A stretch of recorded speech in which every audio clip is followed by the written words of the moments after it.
यार है सुनने के लिए रेडी है? इतनी शांति क्यों? रेडी है? Very good. तो फाइटर्स, इस संस्था में आने से पहले मेरे पास भी इस इंडस्ट्री कुछ खट्टे मेरे अनुभव थे। मैंने कुछ संस्थाओं में काम किया था, कुछ कंपनीज में काम किया था, लेकिन कभी अपनी सफलता को बरकरार नहीं रख पाया क्योंकि मुझे कभी अच्छे बैकग्राउंड नहीं मिले, कभी अच्छा प्रोफाइल नहीं मिला। कभी भी मुझे चारों चीजों का जो आप कॉम्बिनेशन देख रहे हैं, जो कॉम्बिनेशन आज आप देख रहे हैं, profile, product, plan, system, ultimate, ये मुझे कभी नहीं मिला तो मैं अपनी सफलता को मेंटेन नहीं कर पा रहा था।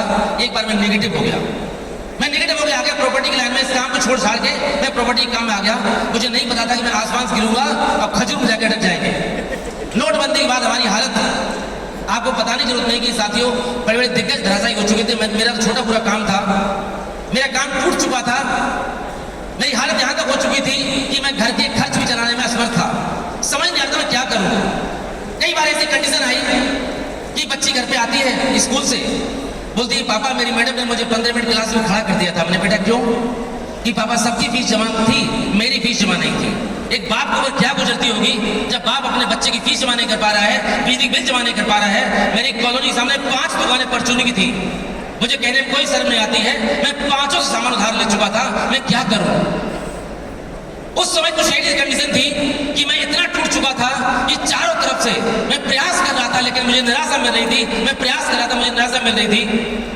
इसी बीच एक दिन क्या हुआ, मैं रात को 2 बजे उठा। रात को 2 बजे आंख खुली, मैं पसीना पसीना, देखा बच्चे सो रहे हैं, वाइफ सो रही है। मेरे मन में आया इतनी नरक भरी जिंदगी, रोज तकाते वाली छाती खड़े रहते हैं, मैं क्या करूं? समझ नहीं आया मैं क्या करूं, किससे राशन उधार लेके आऊं? जहां भी जान पहचान थी मैं वहां से ले चुका था। मैं पसीना पसीना वहां, मन में आया कि मैं अपने सारे बच्चे भरे कार में और जमुना जी में उठा दूं। फिर एक पल मन में आया कि इन बच्चों का क्या दोष है, भाई का क्या दोष है, माँ बाप का क्या दोष है? मैं काम नहीं कर पाया, मैं सफल नहीं हो पा रहा, मैं काम नहीं कर पा रहा हूं, तो गलती हमारी है।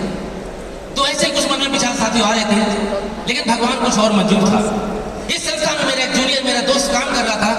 वो मुझे 1.5 साल से मेरे पीछे पड़ा था, जैसे हम लोग आपके पीछे पड़े रहते हैं। वो मेरे पीछे पड़ा था कि सर बहुत अच्छी संस्था है, बहुत अच्छी कंपनी है, आप कर लो, बहुत अच्छे रिजल्ट है। रिजल्ट आपने भी हमारे साथियों सुने, एक से बढ़ के रिजल्ट है, एक से बढ़ के अचीवमेंट है। तो उसका बहुत अच्छे रिजल्ट। कंपनी कहाँ की है? वो जयपुर की है। ऑफिस कहाँ है? दिल्ली है। मैंने मुझे नहीं करना, मैं जो देसी कंपनियां भाग जाती हैं, हिंदुस्तानी कंपनियां कोई काम नहीं कर पाती हैं, क्योंकि मैं झटके झेल चुका था। जो चीज यहाँ पर है मुझे कभी मिली नहीं थी। मैंने हर बार उसे टाला। एक दिन बोला सर कहाँ पर हुआ? मैंने कहा मैं अपने घर पर हूँ। बोले मैं आपके ऑफिस खड़ा हूँ। साथियों आप यकीन करें, मैं गया, बोले आप करना मत, एक बार मेरे गुरुजी से बात तो कर लो।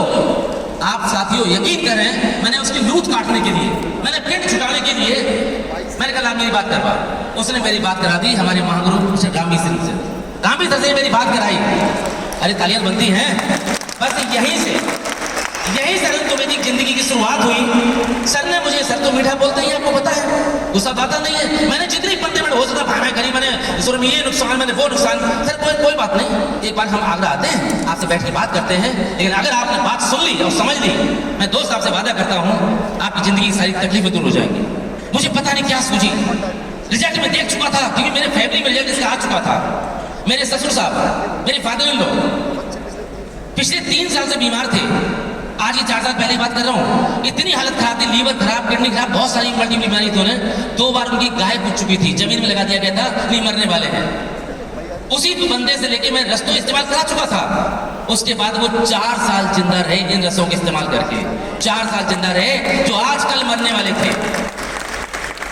रिजल्ट में जानता था तो गुरुजी फाइनली आगरा आए, मुझे समझाया पूरा विस्तार से, और मैंने देखा कि काम बढ़िया है, चीज बढ़िया है। फाइनली मैंने डिसीजन लिया और मैंने काम करना स्टार्ट किया। साथियों जब काम करना शुरू किया, फिर तकलीफें आई, फिर दिक्कतें आई, मुश्किलें आई। जिसको देखो वो मना, जिसको देखो वो मना, जिससे मैं बात करूं वही मेरी मजाक उड़ाए। साथियों फाइनली क्या हुआ, मैंने 3 महीने के अंदर मैंने सोचा मैंने काम नहीं कर पाऊंगा, और